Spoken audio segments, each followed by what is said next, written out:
नमस्ते, मैं चंद्रशेखर आप सभी को मैं अपने चैनल डिलीजेंट एकेडमी में स्वागत करता हूं। हम लोग बिहार एसएससी के लिए एक मैथ का सीरीज स्टार्ट किए थे, जिसमें हम लोग प्रत्येक दिन बिहार एसएससी में आए हुए मैथ का प्रीवियस ईयर क्वेश्चन और उस पर आधारित मैथ का क्वेश्चन कर रहे हैं। चलिए आज उस सीरीज में हम लोग आगे की तरफ चलते हैं। इससे पहले अगर आप मेरे चैनल पर नए हो तो चैनल को सब्सक्राइब कर ले और बेल आइकन को प्रेस करना बिल्कुल ना भूलें, ताकि आपको सबसे पहले लेटेस्ट नोटिफिकेशन मिलता रहे। चलिए अब हम लोग क्वेश्चन की तरफ चलते हैं। देखिए हमारा क्वेश्चन क्या दिया हुआ है। हमारा क्वेश्चन दिया है ए एक व्यवसाय 3500 रुपये से आरंभ करता है, 5 महीने के बाद बी उसका साझेदार बन जाता है, 1 वर्ष बाद दोनों के बीच लाभ को 2:3 के अनुपात में विभाजित कर दिया जाता है, तो बी का पूंजी ज्ञात करें। हमें क्या निकालना है? बी का पूंजी निकालना है। तो देखिए हम लाभ का रेशियो कैसे निकालते हैं। हम लाभ का रेशियो पूंजी का रेशियो निकाल के और समय का रेशियो निकाल के हम गुना करते हैं, तो हमारा लाभ का रेशियो निकल के आता है। अब देखिए हमें इस क्वेश्चन में क्या दिया हुआ है। हमें इस क्वेश्चन में ए का पूंजी दिया हुआ है और हमें क्वेश्चन में दिया कि बी जो है व्यापार में 5 महीने बाद जो है शामिल हो रहा है, और हमें जो है 1 वर्ष के बाद का हमें लाभ का रेशियो दिया हुआ है, यानी व्यापार जो है पूरे 1 वर्ष तक चल रहा है। तो देखिए ए जो है व्यापार स्टार्ट कर रहा है, यानी ए का पूंजी जो होगा 1 वर्ष के लिए लगा होगा, और बी जो है 5 महीने बाद शामिल हो रहा है, यानी 1 वर्ष में से 5 महीना उसे कम समय मिलेगा, क्योंकि 5 महीने बाद वह शामिल हो रहा है। तो देखिए अगर हम यहाँ से बी का पूंजी कुछ मान लें, हम यहाँ से बी का कुछ पूंजी मान लें और दोनों का पूंजी का रेशियो निकाल के और समय का रेशियो निकाल के अगर हम गुना करेंगे, तो जो हमारा लाभ का रेशियो दिया हुआ है इसके बराबर हमारा निकल के आएगा। अब देखिए हमें जो है ए का पूंजी दिया हुआ है, ए का हमें पूंजी क्या दिया हुआ है? ए का हमें पूंजी दिया हुआ है 3500 रुपया। ए का पूंजी हमें 3500 रुपया दिया हुआ है। हमने बी का पूंजी मान लिया 100 रुपया। बी का पूंजी हमने क्या मान लिया? 100 रुपया। अब देखिए ए का जो पूंजी है वो 12 महीने के लिए लग रहा है। ए का पूंजी जो है 12 महीने के लिए लग रहा है, और बी का पूंजी जो है 5 महीना कम लग रहा है, क्योंकि 5 महीने बाद वह व्यापार में शामिल हो रहा है, और 1 वर्ष बाद का हमें लाभ का रेशियो दिया हुआ है, यानी 5 महीना कम मिलेगा, यानी 7 महीने का समय मिल जाएगा। अब देखिए यहाँ से हमारा पूंजी का रेशियो निकल के आ गया, यहाँ से हमारा समय का रेशियो निकल के आ गया, और इन दोनों को गुना करेंगे तो हमारा क्या निकल के आ जाएगा? लाभ का रेशियो, जो हमें क्वेश्चन में क्या दिया हुआ है? 2:3, यानी 2/3 हमें दिया हुआ है। अब देखिए हम यहाँ से सॉल्व करेंगे, यहाँ से हमारा x का वैल्यू निकल के आ जाएगा। हम इसे अगर 7 से काटेंगे तो ये 7 से कितने बार में जाएगा? 500 बार में। 7 से कितने बार में जाएगा? 500 बार में। अब देखिए हम यहाँ से क्रॉस गुना कर लेते हैं। क्रॉस गुना करेंगे तो यहाँ से हमारा क्या हो जाएगा? ये हो जाएगा 2x इक्वल टू क्या हो जाएगा? ये हो जाएगा 500 गुने 12 गुने 3। 500 गुने 12 गुने क्या हो जाएगा? 3 हो जाएगा। अब देखिए हम इस 2 से अगर 12 को काटेंगे तो ये कितने बार में जाएगा? ये 6 बार में जाएगा। 2 से अगर हम 12 को काटेंगे तो 6 बार में जाएगा, यानी यहाँ से हमारा x क्या निकल के आ जाएगा? हम गुना करेंगे, देखिए 500 में अगर हम 6 से गुना करेंगे तो ये कितना हो जाएगा? 3000। 3000 में अगर हम 3 से गुना करेंगे तो ये कितना हो जाएगा? 9000। यानी यहाँ से x का वैल्यू हमारा क्या निकल के आ गया? 9000 रुपये निकल के आ गया। और हमने x क्या मान के रखा था? b का पूंजी। और हमसे क्वेश्चन में क्या पूछ रहा था? b का पूंजी पूछ रहा था, यानी हमारा आंसर क्या निकल के आ गया? 9000 निकल के आ गया। चलिए क्वेश्चन समझ में आ गया होगा। नेक्स्ट क्वेश्चन पे चलते हैं। देखिए हमारा क्वेश्चन क्या दिया हुआ है। हमारा क्वेश्चन दिया है अली किसी कार्य को 8 दिन में पूरा कर सकता है, बलविंदर उसी कार्य को 10 दिन में पूरा कर सकता है। उसी कार्य को 4 दिन में पूरा करने के लिए उन्होंने चंदर को उनके साथ कार्य करने के लिए कहा, और उन्होंने समय पर कार्य पूरा कर लिया। चंदर अकेले कितने दिन में कार्य समाप्त कर सकता है? हमें क्या निकालना है कि अगर उसी काम को चंदर अकेले करेगा तो उस काम को अकेले करने में चंदर कितना समय लेगा, हमें उस समय को निकालना है। तो देखिए हम सबसे पहले क्या करेंगे, जो हमारा समय दिया हुआ है हम उस समय का एलसीएम निकालेंगे। हमें समय क्या दिया हुआ है कि उस काम को अली जो है अकेले 8 दिन में कर रहा है, बलविंदर जो है उस काम को 10 दिन में कर रहा है, और इनके साथ अगर चंदर मिलके काम कर रहे हैं, यानी तीनों मिलके काम कर रहे हैं, तो काम जो है 4 दिन में समाप्त हो पा रहा है। तो हम सबसे पहले इन तीनों समय का एलसीएम निकालेंगे। हमारा समय क्या दिया हुआ है? हमारा समय दिया हुआ 8 दिन, दूसरा समय दिया हुआ 10 दिन, और तीसरा समय हमारा क्या दिया हुआ? 4 दिन। 8, 10 और 4 का हम एलसीएम निकालेंगे, तो 8, 10 और 4 का एलसीएम क्या हो जाएगा? 40 हो जाएगा। हम टोटल वर्क को मान लेंगे 40 यूनिट। टोटल वर्क को मान लेंगे 40 यूनिट। अब देखिए 40 यूनिट काम जब अली कर रहा है, 40 यूनिट काम जब अली कर रहा है तो कितना समय ले रहा है? 40 यूनिट काम जब अली कर रहा है तो 8 दिन का समय ले रहा है। 40 यूनिट काम जब बलविंदर कर रहा है तो कितना समय ले रहा है? बलविंदर कर रहा है तो 10 दिन का समय ले रहा है। और जब 40 यूनिट काम तीनों मिलके कर रहे हैं, यानी अली, बलविंदर और चंदर तीनों मिलके कर रहे हैं, तो कितना समय लग रहा है? 4 दिन का समय लग रहा है। तो देखिए हम सबसे पहले क्या करेंगे, यहाँ से इफिशिएंसी निकालेंगे। ए जो है 8 दिन में 40 यूनिट काम कर रहा है, तो एक दिन में कितना कर रहा होगा? 5 यूनिट। बी जो है 10 दिन में 40 यूनिट काम कर रहा है तो एक दिन में कितना कर रहा होगा, 4 यूनिट। और तीनों मिलके 4 दिन में 40 यूनिट काम कर रहे हैं तो एक दिन में कितना कर रहे होंगे, 10 यूनिट। अब देखिए यहाँ से हमारा क्या निकल के गया, अली का इफिशियंसी निकल के आ गया 5 यूनिट, बलविंदर का इफिशियंसी निकल के आ गया 4 यूनिट, और तीनों का इफिशियंसी निकल के क्या आ गया, 10 यूनिट। तो देखिए हम अली और बलविंदर का इफिशियंसी मिला देंगे तो ये कितना हो जाएगा, अली जो है एक दिन में 5 यूनिट काम कर रहा है और बलविंदर जो है एक दिन में 4 यूनिट काम कर रहा है, यानी दोनों मिलके एक दिन में कितना काम करेंगे, 9 यूनिट, और तीनों मिलके एक दिन में कितना काम कर रहे हैं, 10 यूनिट। यानी यहाँ से हमारा क्या निकल के आ गया, यहाँ से हमारा चंदर का इफिशियंसी निकल के आ गया, यहाँ से हमारा चंदर का इफिशियंसी निकल के आ गया। चंदर का इफिशियंसी हमारा क्या निकल के आ गया, 1 यूनिट। अब देखिए चंदर का हमें क्षमता पता चल गया, और यह काम अगर चंदर अकेले करेगा तो कितना समय लगेगा, हमें उस समय को निकालना था। तो देखिए हमारा टोटल काम कितना है, 40 यूनिट। अब देखिए 40 यूनिट काम अगर चंदर एक की इफिशियंसी से करेगा तो कितना समय लग जाएगा, 40 दिन का समय लग जाएगा। कितना समय लग जाएगा, 40 दिन का समय लग जाएगा। यानी हमारा आंसर क्या निकल के आ गया, हमारा आंसर निकल के आ गया 40 दिन। चलिए क्वेश्चन समझ में आ गया होगा, नेक्स्ट क्वेश्चन पे चलते हैं। देखिए हमारा क्वेश्चन क्या दिया हुआ है, हमारा क्वेश्चन दिया है एक व्यक्ति अपने घर से दफ्तर तक की निश्चित दूरी को स्कूटर से तय करता है। यदि वह 60 किलोमीटर की औसत चाल से चले तो 20 मिनट देरी से पहुंचता है, और यदि वह 80 किलोमीटर की चाल से चले तो वह 10 मिनट जल्दी दफ्तर पहुंच जाता है। उसके घर से दफ्तर की दूरी ज्ञात करें। हमें क्या निकालना है, घर से दफ्तर की दूरी निकालना है। तो देखिए घर से दफ्तर की दूरी क्या होगी, फिक्स होगी, दूरी फिक्स होगी, यानी डिस्टेंस क्या होगी, सेम होगी। तो देखिए डिस्टेंस जब सेम होती है तो हमारा एक कंसेप्ट होता है कि अगर हम वहाँ स्पीड का रेशियो निकालते हैं तो जो हमारा स्पीड का रेशियो निकल के आता है वो रेशियो टाइम के रेशियो का क्या होता है, अपोजिट होता है। तो देखिए डिस्टेंस हमारा क्या है, सेम है, डिस्टेंस क्या है, सेम है। तो अगर हम यहाँ से स्पीड का रेशियो निकालेंगे, हम यहाँ से अगर स्पीड का रेशियो निकालेंगे तो जो स्पीड का रेशियो निकल के आएगा, स्पीड का रेशियो जो है टाइम का रेशियो का क्या हो जाएगा, अपोजिट हो जाएगा। तो देखिए हम यहाँ से स्पीड का रेशियो निकाल लेते हैं। पहले स्पीड क्या था, 60 किलोमीटर पर घंटा, और बाद में स्पीड का रेशियो क्या था, 80 किलोमीटर पर घंटा। यानी यहाँ से रेशियो क्या हो जाएगा, अगर हम इसे 20 से काटेंगे तो ये 3 बार में जाएगा और ये 4 बार में जाएगा। यानी स्पीड का रेशियो क्या निकल के आ गया, 3:4 निकल के आ गया। तो टाइम का रेशियो क्या होगा, इसका अपोजिट होगा, यानी टाइम का रेशियो हो जाएगा 4:3 हो जाएगा। यानी पहले जब 60 किलोमीटर पर घंटा की स्पीड से जा रहा था तो 4 यूनिट का समय लग रहा था, और जब 80 किलोमीटर पर घंटा की स्पीड से जा रहा है तो कितना समय लग रहा है, 3 यूनिट का समय लग रहा है। यानी यहाँ जो है पहले की अपेक्षा कितना टाइम कम लग रहा है, 1 यूनिट टाइम कम लग रहा है। लेकिन हमें क्वेश्चन में क्या दिया हुआ है, हमें जो है समय क्वेश्चन में मिनट में क्या दिया हुआ है, हमें क्वेश्चन में दिया हुआ है कि 60 किलोमीटर पर घंटा की स्पीड से जा रहा था तो 20 मिनट की देरी से पहुंच रहा था, और जब 80 किलोमीटर पर घंटा की स्पीड से जा रहा है तो 10 मिनट पहले पहुंच रहा है। यानी पहले की अपेक्षा टाइम कितना बचा लिया, पहले जो है 20 मिनट की देरी से पहुंच रहा था और अब जो है 10 मिनट पहले पहुंच गया, यानी टाइम कितना बचा लिया, 30 मिनट बचा लिया। लेकिन यहाँ जो है यूनिट में हमारा समय कितना बच रहा है, 1 यूनिट। 1 यूनिट का वैल्यू हमें क्वेश्चन में क्या दिया हुआ है, 30 मिनट दिया हुआ है। 1 यूनिट का वैल्यू हमें क्वेश्चन में 30 मिनट दिया हुआ है। तो हम यहाँ से कोई एक समय निकाल लेंगे और उस स्पीड में गुना करेंगे तो हमारा डिस्टेंस निकल के आएगा। तो देखिए हम यहाँ से 4 यूनिट का वैल्यू निकाल लेते हैं। 4 यूनिट का वैल्यू क्या हो जाएगा, 120 मिनट। 4 यूनिट का वैल्यू क्या हो जाएगा, हम इस 30 में 4 से गुना करेंगे तो ये कितना हो जाएगा, 120 मिनट हो जाएगा। अब देखिए 120 मिनट को हम क्या लिख सकते हैं, हम 120 मिनट को लिख सकते हैं 2 घंटा।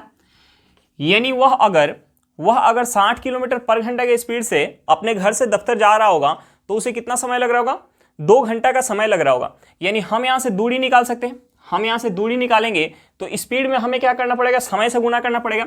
यानी 60 किलोमीटर पर घंटा में हमें गुना करना पड़ेगा 2 घंटा से।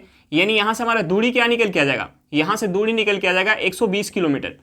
यानी घर से उसके दफ्तर के बीच की दूरी क्या होगी, 120 किलोमीटर होगी। चलिए क्वेश्चन समझ में आ गया होगा, नेक्स्ट क्वेश्चन पे चलते हैं। देखिए हमारा क्वेश्चन क्या दिया हुआ है, हमारा क्वेश्चन दिया एक चुनाव में 3 उम्मीदवार मैदान में थे। जीतने वाले उम्मीदवार को 55% वोट प्राप्त हुए, जबकि तीसरे स्थान पर रहे उम्मीदवार को 5% वोट प्राप्त हुए। अगर चुनाव में हार जीत का फैसला 9000 मतों से हुआ तो चुनाव में डाले गए वोटों की संख्या क्या थी अगर डाले गए कुल वोट वैध थे। हमें क्या निकालना है, कुल वोटों की संख्या निकालना है। अब देखिए चुनाव में कुल वोट अपने आप में क्या होगा, 100%। कुल वोट क्या होगा, 100%। और यहाँ 3 उम्मीदवार हैं, यहाँ जो है 3 उम्मीदवार हैं। हमें क्वेश्चन में दिया हुआ कि मैदान में जो है चुनाव के मैदान में 3 उम्मीदवार है और जीतने वाले उम्मीदवार को जो है 55% वोट मिल रहा है। जीतने वाले उम्मीदवार को 55% वोट मिल रहा है और जो तीसरे स्थान पे है उसे कितना वोट मिल रहा है, 5% वोट मिल रहा है। चुनाव में वोट क्या होगा, अपने आप में 100% होगा, जिसमें से एक उम्मीदवार को 55% मिल गया और दूसरे उम्मीदवार को 5% मिल गया, यानी 100% में से कितना निकल गया, 60%। यानी जो बचे हुए उम्मीदवार हैं उन्हें क्या मिल जाएगा, 40% का वोट मिल जाएगा, 40% वोट मिल जाएगा। अब देखिए हार जीत का फैसला इन्हीं दो के बीच होगा, यानी 55% वाले और 40% वाले के बीच हार जीत का फैसला होगा। अब देखिए हम यहाँ अगर परसेंटेज में हार जीत का फैसला देखें तो देखिए एक को क्या मिल रहा है 55% और एक को क्या मिल रहा है 40%, यानी परसेंटेज में हम देखेंगे तो ये जो पहला उम्मीदवार है कितने प्रतिशत वोट से जीत जाएगा, 15% वोट से जीत जाएगा। लेकिन हमें क्वेश्चन में क्या दिया हुआ है कि हार जीत का जो फैसला है वो 9000 मतों से हो रहा है, यानी इस 15% का वैल्यू हमें क्वेश्चन में क्या दिया हुआ है, हमें क्वेश्चन में 9000 दिया हुआ है। तो हम यहाँ से अगर 1% का वैल्यू निकालें, हम यहाँ से 1% का वैल्यू निकालेंगे तो ये क्या हो जाएगा हमारा, ये हो जाएगा 600। 1% का वैल्यू क्या हो जाएगा 600, और हमें क्या चाहिए, कुल जो है मतों की संख्या चाहिए, यानी हमें 100% का वैल्यू चाहिए। तो हम यहाँ से 100% का वैल्यू निकालेंगे। 1% का वैल्यू क्या है, 600 है, तो 100% का वैल्यू क्या हो जाएगा हमारा, हम इसमें जो है 100 से गुना करेंगे तो ये कितना हो जाएगा हमारा, ये हो जाएगा 60,000। ये हमारा क्या हो जाएगा 60,000, यानी कुल वोटों की संख्या क्या होगी चुनाव में, हमारी आंसर क्या निकल के आ गई, 60,000। चलिए क्वेश्चन समझ में आ गया होगा, नेक्स्ट क्वेश्चन पे चलते हैं।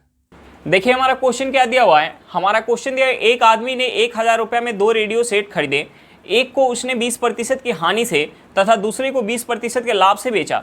यदि दोनों का विक्रय मूल्य समान हो तो 20% हानि से बेची गई वस्तु का क्रय मूल्य क्या है।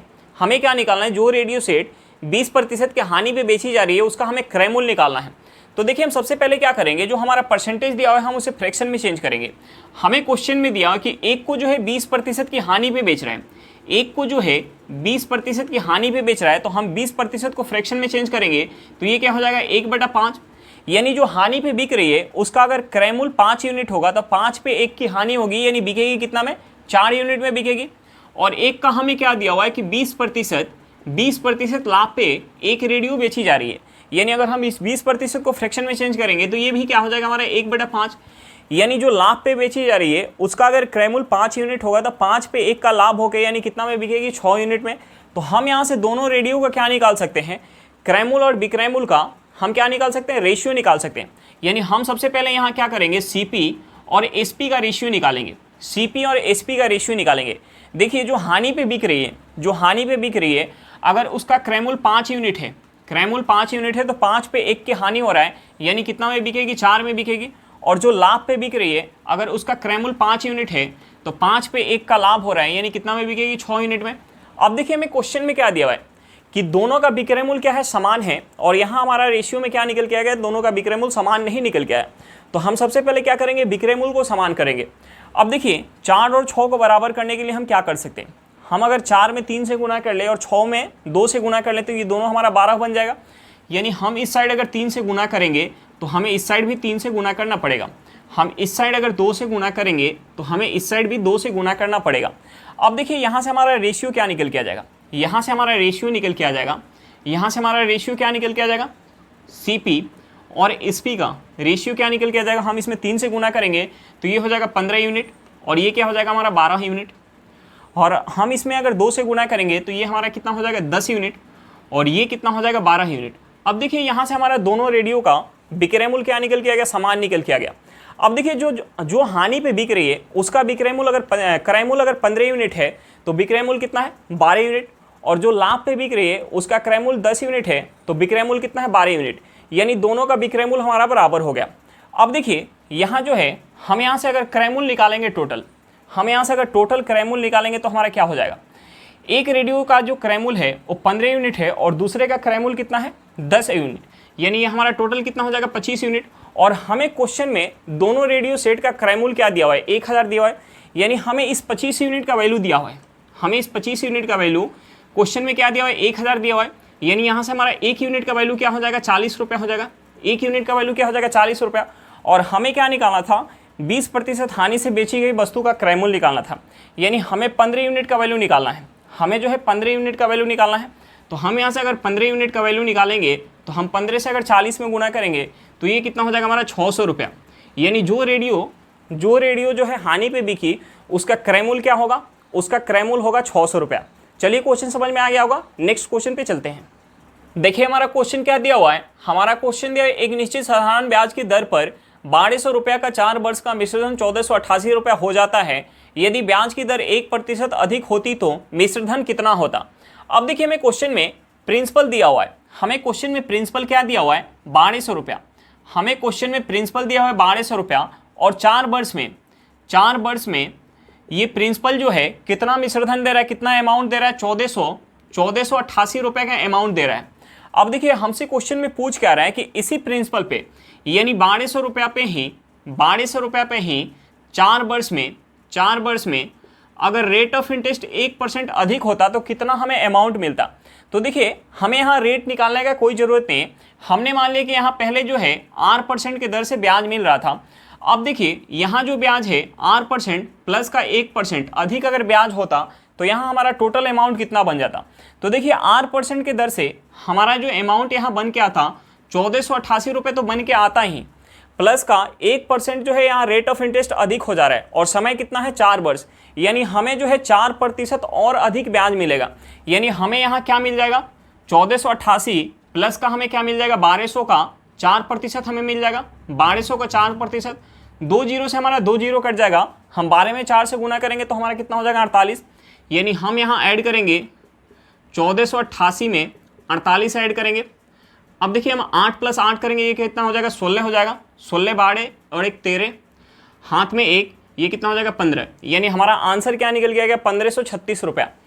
अगर रेट परसेंट 1% अधिक होता तो ये प्रिंसिपल जो है कितना अमाउंट दे देता 4 वर्ष में 1536 रुपये का अमाउंट दे देता।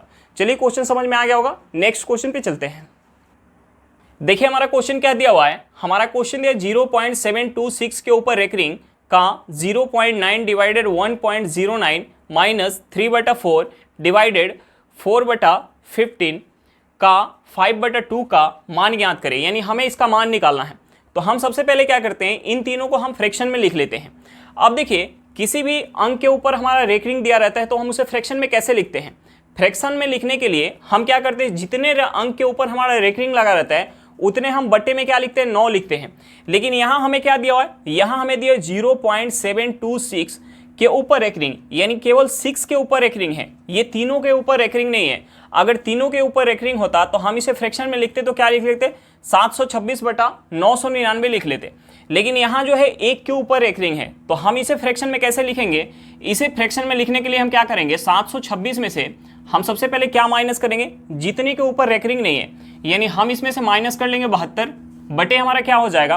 देखिए जितने के ऊपर हमारा रेकरिंग रहता है उतना हम बट्टा में 9 लिखते हैं और जिसके ऊपर रेकरिंग नहीं रहता है उतना हम क्या लिखते हैं 0 लिखते हैं। यानी 2 अंक के ऊपर हमारा क्या है रेकरिंग नहीं है, यानी 2 जीरो हमारा बट्टे में आ जाएगा।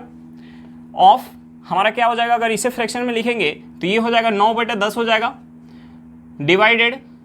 डिवाइडेड अगर इसे हम फ्रैक्शन में लिखेंगे तो ये क्या हो जाएगा 109 बटा क्या हो जाएगा 100 हो जाएगा, माइनस 3/4 भागे ये क्या हो जाएगा 4/15 का ये क्या हो जाएगा 5/2।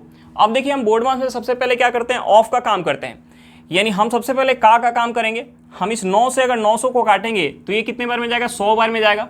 हम यहाँ से इस 2 से 4 को काटेंगे तो 2 बार में जाएगा, इस 5 से 15 को काटेंगे तो 3 बार में जाएगा।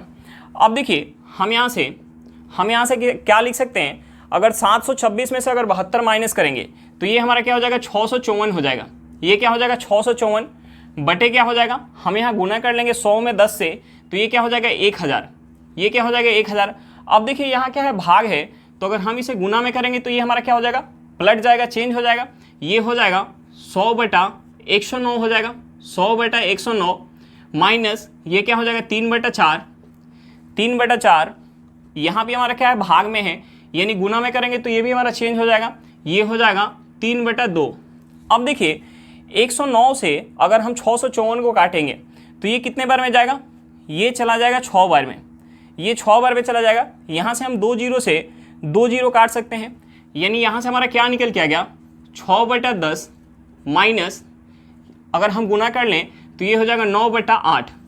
अब देखिए 6/10 माइनस 9/8 करेंगे, हम माइनस करेंगे यहाँ से तो हम सबसे पहले एलसीएम ले लेते हैं। एलसीएम हमारा क्या हो जाएगा 40 हो जाएगा, यानी ये कितना हो जाएगा हमारा, ये हो जाएगा 24 24 माइनस ये कितना हो जाएगा 45, यानी यहाँ से हमारा क्या निकल के आ जाएगा 24 माइनस 45 करेंगे, यानी यहाँ से हमारा क्या निकल के आ जाएगा -21/40 निकल के आ जाएगा।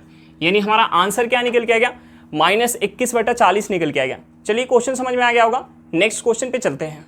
देखिए हमारा क्वेश्चन क्या दिया हुआ है। हमारा क्वेश्चन दिया है दो बेलनों का व्यास 3:2 के अनुपात में है और उनके आयतन बराबर है, उनकी ऊंचाई का अनुपात बताए। हमें क्या निकालना है, हाइट का रेशियो निकालना है।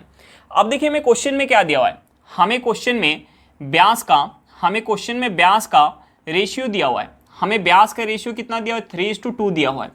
और हमें क्या दिया हुआ है, हमें दिया हुआ है कि दोनों का आयतन क्या है, बराबर है। यानी आयतन का अगर हम रेशियो निकालेंगे तो आयतन का रेशियो क्या हो जाएगा 1:1 हो जाएगा, दोनों का आयतन बराबर है। तो अब देखिए व्यास का हमें रेशियो पता है, तो हम यहाँ से रेडियस का भी रेशियो निकालेंगे तो क्या होगा 3:2 ही होगा। यानी व्यास का रेशियो रेडियस के रेशियो के बराबर होता है। यानी यहाँ से हमारा त्रिज्या का रेशियो क्या हो जाएगा 3:2 हो जाएगा, 3:2 हो जाएगा। अब देखिए हम बेलन का आयतन कैसे निकालते हैं, हमें क्या निकालना, हाइट का जो है रेशियो निकालना है। तो हम बेलन का आयतन कैसे निकालते हैं, बेलन का आयतन का फॉर्मूला क्या होता है πr²h। अब देखिए हमें आयतन का रेशियो पता है और हमें रेडियस का रेशियो पता है, हमें क्या निकालना, हाइट का रेशियो निकालना है। तो देखिए अगर हम आयतन के रेशियो में अगर हम r² से भाग दे दें तो हमारा हाइट निकल के आ जाएगा, क्योंकि पाई का मान क्या होता है, कांस्टेंट होता है। यानी पाई से हमें कोई मतलब नहीं है, हमें मतलब क्या है, केवल हमें मतलब है r² × h से मतलब है। यानी हम आयतन में अगर r² से भाग दे दे तो हमारा यहाँ हाइट का रेशियो निकल के आ जाएगा। अब देखिए यहाँ से हमारा r² क्या हो जाएगा, यानी त्रिज्या का हम स्क्वायर अगर यहाँ करेंगे तो ये हमारा क्या हो जाएगा 9:4 हो जाएगा। अब देखिए हम यहाँ से अगर निकालेंगे, हम यहाँ से हाइट का अगर रेशियो निकालेंगे तो हमें क्या करना पड़ेगा, हमें जो है आयतन के रेशियो में भाग देना पड़ेगा r² से। यानी ये हमारा क्या हो जाएगा 1/9:1/4। अब देखिए हम यहाँ क्या करेंगे, हम यहाँ दोनों का एलसीएम, ये जो हमारा रेशियो निकल के आया फ्रैक्शन में निकल के आया, तो हम फ्रैक्शन के रेशियो को नॉर्मल रेशियो में चेंज करने के लिए क्या करते हैं, जो हमारा हर में दिया रहता है उसका हम एलसीएम लेते हैं और एलसीएम से दोनों जगह गुना करते हैं। तो देखिए हम यहाँ एलसीएम अगर लेंगे 9 और 4 का तो ये कितना हो जाएगा 36। तो हम 36 से गुना करेंगे तो 9 से 36 कितने बार में जाएगा, 4 बार में। यानी यहाँ से हमारा एच क्या निकल के आ जाएगा 4:2। और हम यहाँ 36 से गुना करेंगे तो 4 से 36 कितने बार में जाएगा, 9 बार में। यानी हमारा हाइट का रेशियो क्या निकल के आ गया 4:9 निकल के आ गया।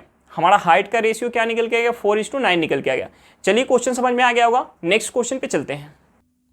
देखिए हमारा क्वेश्चन क्या दिया हुआ है, हमारा क्वेश्चन दिया है दो संख्याओं का लघुत्तम समापवर्त 252 और महत्तम समापवर्तक 12 है। यदि संख्याओं के बीच का अंतर 48 है तो उन संख्याओं का योगफल क्या होगा। हमें क्या निकालना है, संख्याओं का योगफल निकालना है। तो देखिए एक कंसेप्ट हमें पता होगा, हमारा एक कंसेप्ट होता है पहली संख्या गुने दूसरी संख्या इक्वल टू एलसीएम गुने एचसीएफ।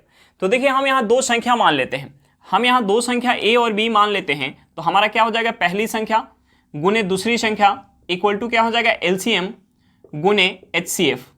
अब देखिए हमें एलसीएम और एचसीएफ का वैल्यू क्वेश्चन में दिया हुआ है, तो हम यहाँ से दोनों संख्या का गुणनफल निकाल सकते हैं। यानी हम यहाँ से a × b निकाल सकते हैं। अब देखिए एलसीएम हमें कितना दिया हुआ है, एलसीएम हमें दिया है 252 और हमें एचसीएफ कितना दिया हुआ है, 12 दिया हुआ है।